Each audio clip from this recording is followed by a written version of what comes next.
Let's practice finding an arc length together. So we're being asked to find the length of arc DE, which is this measurement right over here. I'm going to go ahead and label that as X for now.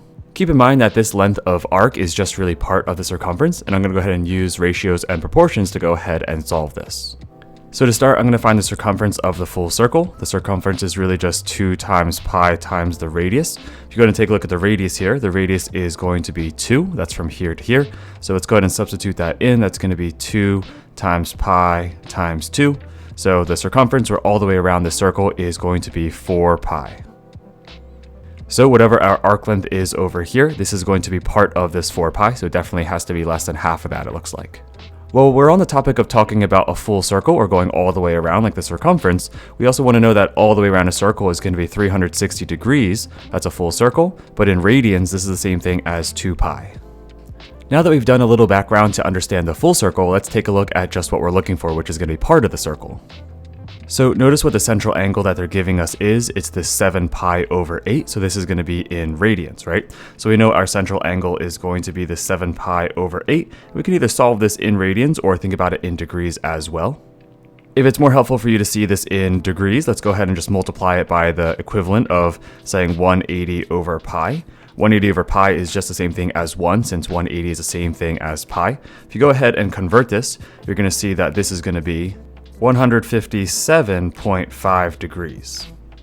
So whether you want to do this problem in radians or do this problem in degrees, you can use either one of these. So you didn't have to do this step. I just thought it might make it more clear about what's going on here. All right, so now it's time to set up an equation. We can go ahead and use our understanding of part to whole ratios or relationships to go ahead and do this. So keep in mind here that out of this full circle, what do we have? If you wanted to do this in degrees, you totally could do this as saying this would be 157.5 degrees.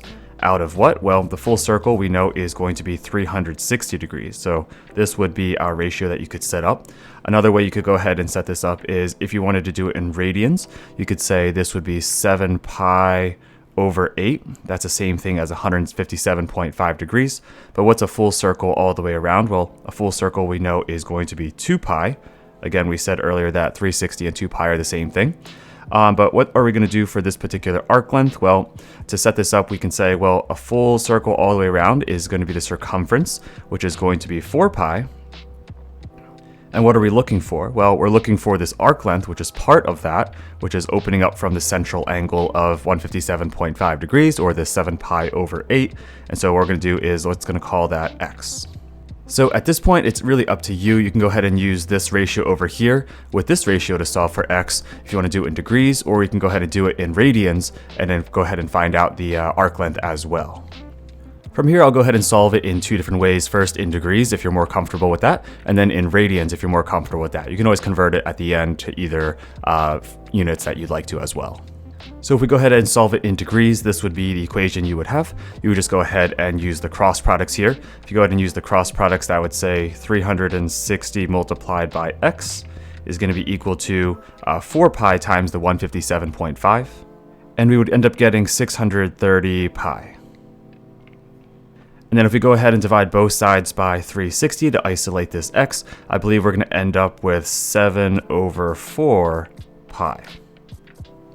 Now, just say you wanted to solve this in radians, you could go ahead and do basically the same thing here and use cross products as well. Or you can notice that if you just take this 2 pi and double it, that's 4 pi. So if you go ahead and double the numerator here, you should just get what X is as well. So if you go ahead and take this 7 pi over 8, and you go ahead and multiply that by 2, or 2 over 1, notice the 2 and 8 are going to cross cancel here. So you're just really going to get that this 7 pi over 4, once you cross cancel, that's going to be equaling to X.